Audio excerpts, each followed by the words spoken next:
Salut, c'est Tug. Dans cette vidéo, je vais t'expliquer comment déterminer une équation de plan quand on connaît 3 points de ce plan. C'est quelque chose que tu dois vraiment savoir faire en terminale. Allez, c'est parti!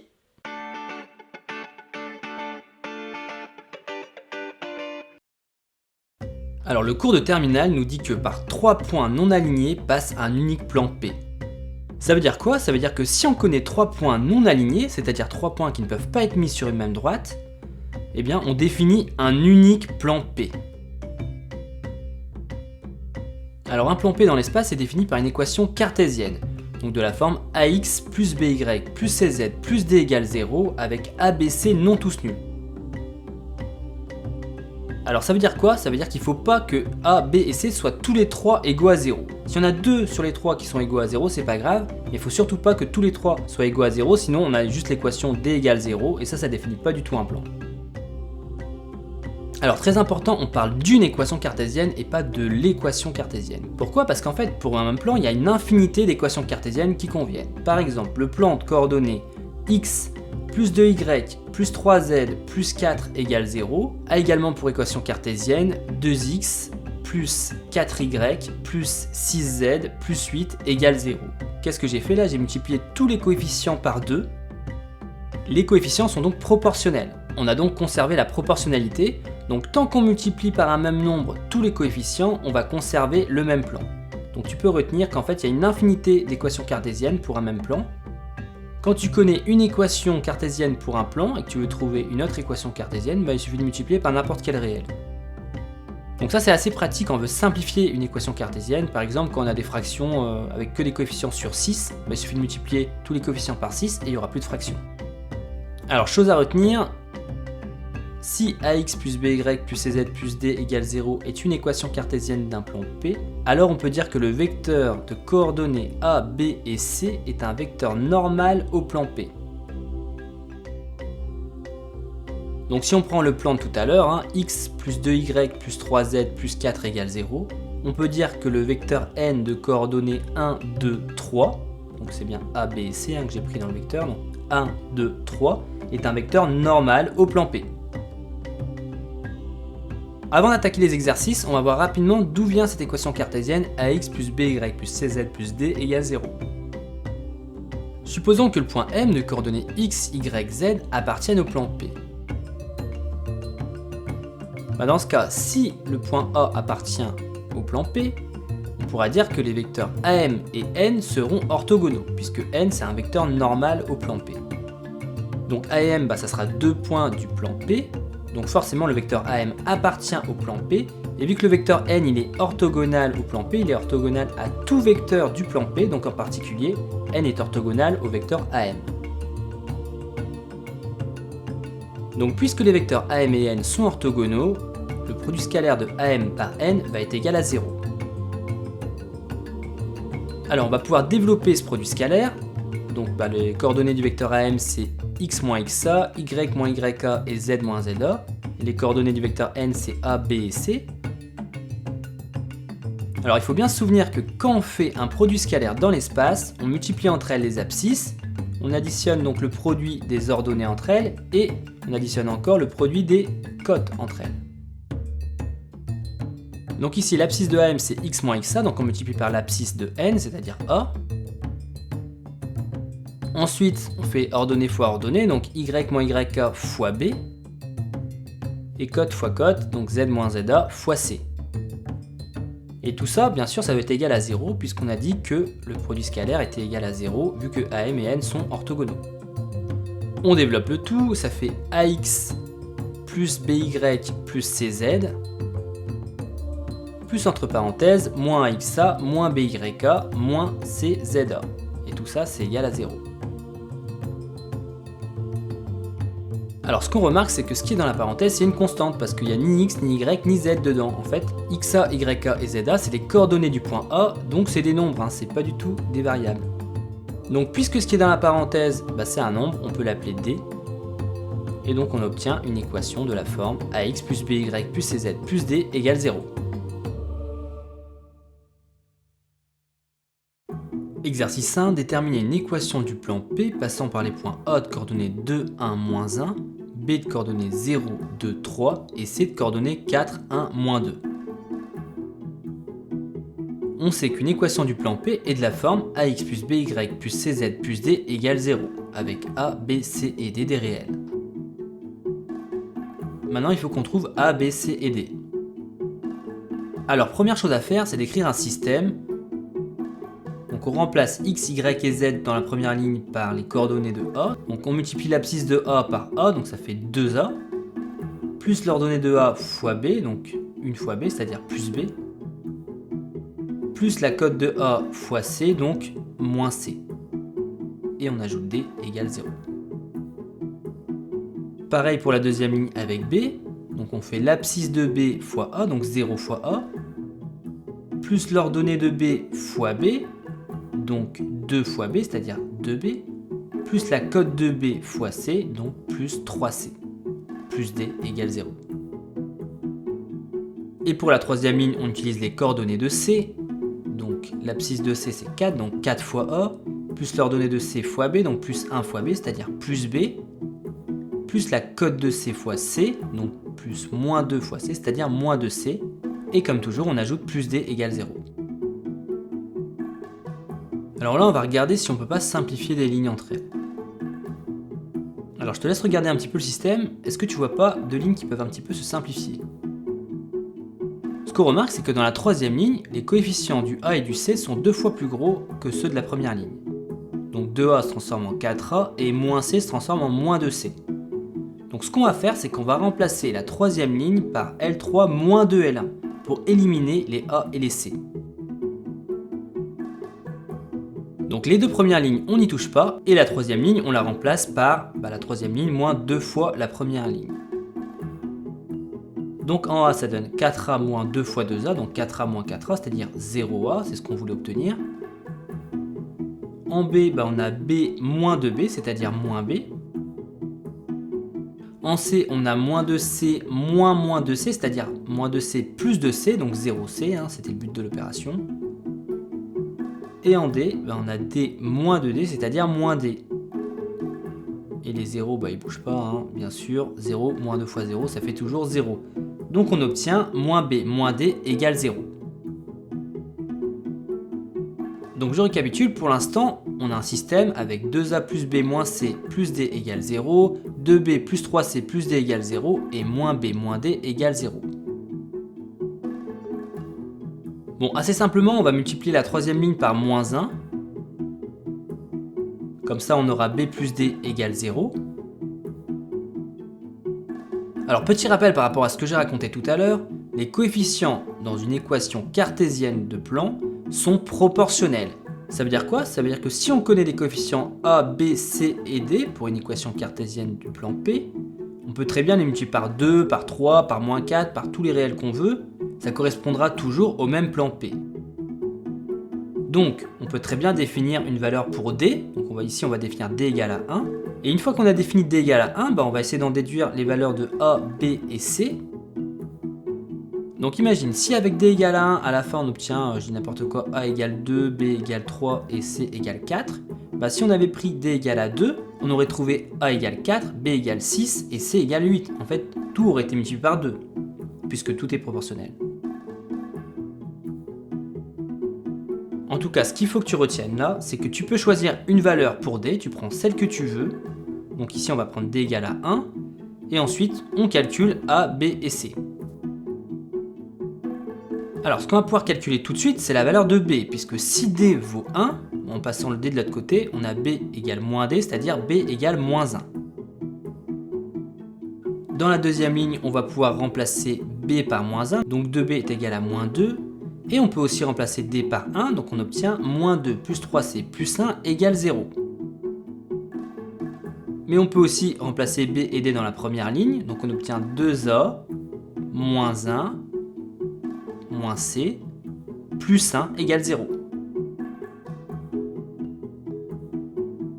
Bon, la troisième et la quatrième ligne, de toute façon, on ne va plus y toucher, puisque on a déjà trouvé notre valeur de B et D. Maintenant, on va travailler sur les deux premières lignes. Dans la deuxième ligne, il suffit de faire moins 2 plus 1, ça fait moins 1, donc on obtient 3C égale à 1. Et dans la première ligne, moins 1 plus 1, ça fait 0, donc on obtient 2A égale à C. Donc là, on est arrivé au système 2A égale à C, 3C égale à 1, B égale moins 1 et D égale à 1. Dans la deuxième ligne, il n'y a plus qu'à passer le 3 à droite, donc ça fait C égale à 1 tiers. Et une fois qu'on connaît C, c'est pas compliqué de calculer A, puisque 2A est égal à C. Donc A est égal à C sur 2, c'est-à-dire à 1 tiers divisé par 2, donc à 1 sixième. Et là c'est bon, on a fini, on a trouvé les valeurs de A, B, C et D. Une équation du plan P est donc de la forme 1 sixième de x moins y plus 1 tiers de z plus 1 égale 0. Alors pour simplifier, on va enlever les fractions et on a dit qu'on pouvait multiplier par n'importe quel réel, ça donnait toujours une équation du même plan, donc on va multiplier tous les coefficients par 6. Donc après multiplication par 6, on obtient x moins 6y plus 2z plus 6 égale 0. Alors on va faire une petite vérification. Donc ça évidemment c'est pas obligatoire en contrôle de vérifier, mais si tu as un petit peu de temps, si tu as fini en avant, je te conseille de le faire pour être sûr de ton résultat. Donc on va commencer par remplacer x, y et z par les coordonnées de A.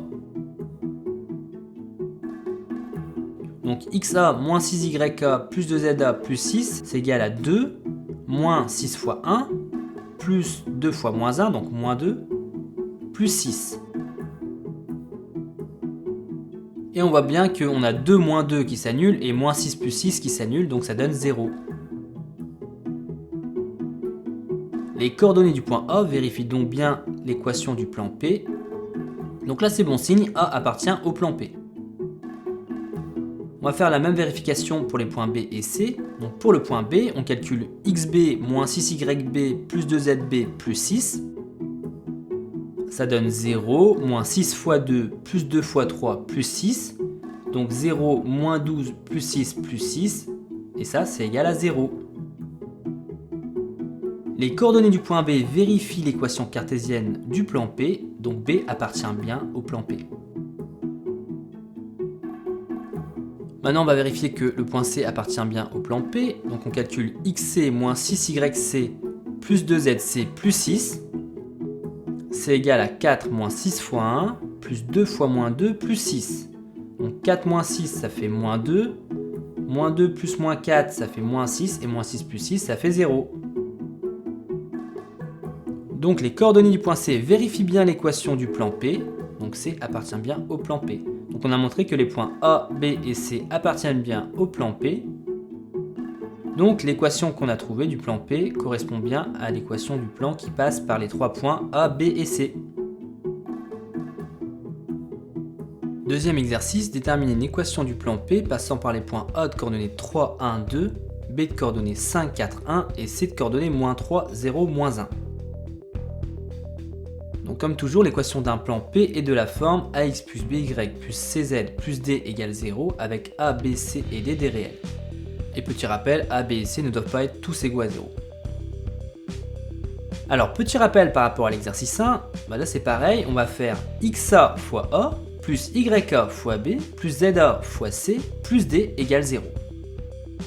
Donc ça donne 3A plus B plus 2C plus D égale 0. Pour la deuxième ligne, on fait pareil avec les coordonnées de B, donc ça donne 5A plus 4B plus C plus D égale 0. Et pour la troisième ligne, on utilise les coordonnées de C, donc moins 3A, plus 0B, donc on ne le note pas du tout, moins C plus D égale 0.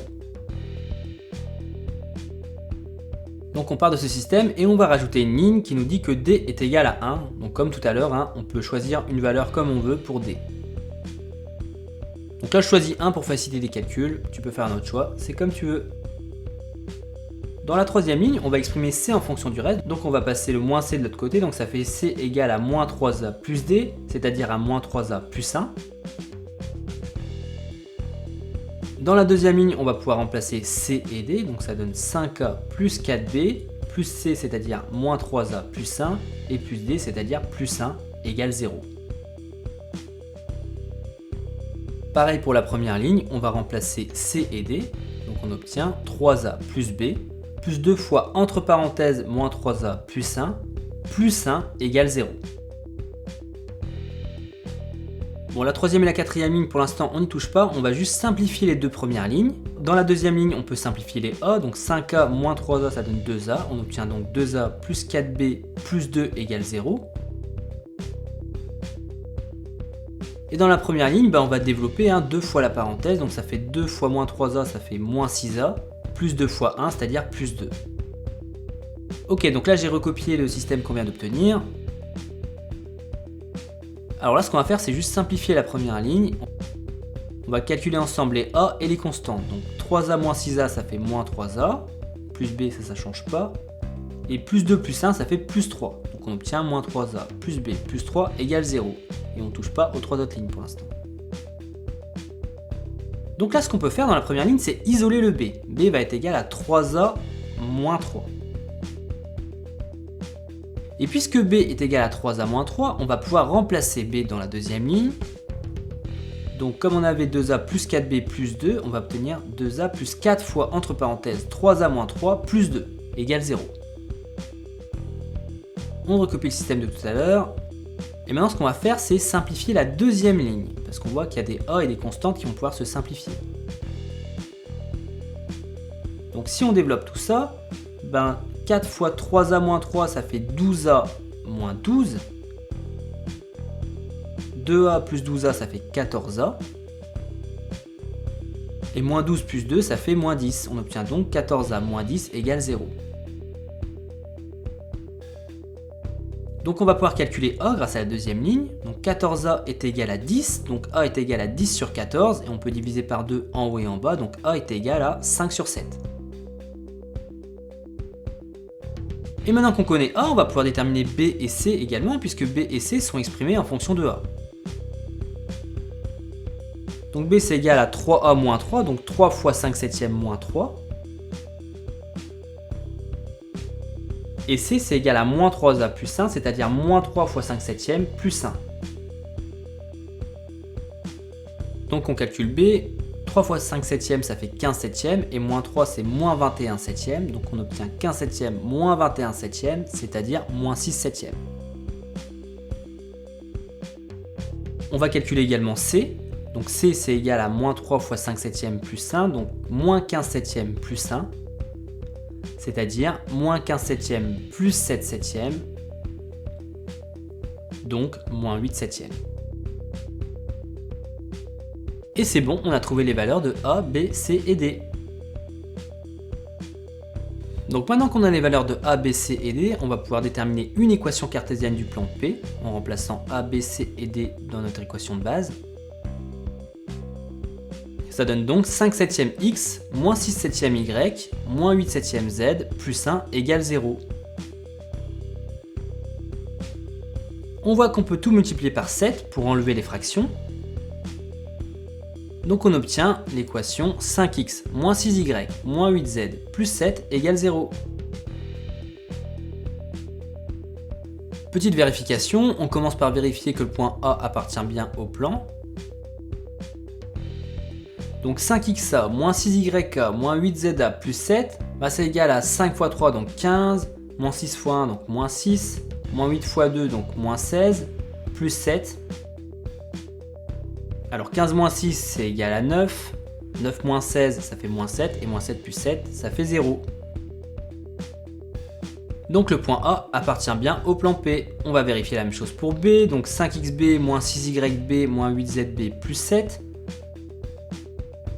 C'est égal à 5 fois 5, donc 25, moins 6 fois 4, moins 24, moins 8 fois 1, donc moins 8, plus 7. 25 moins 24, ça fait 1, 1 moins 8, moins 7 plus 7, 0. Donc le point B appartient bien au plan P.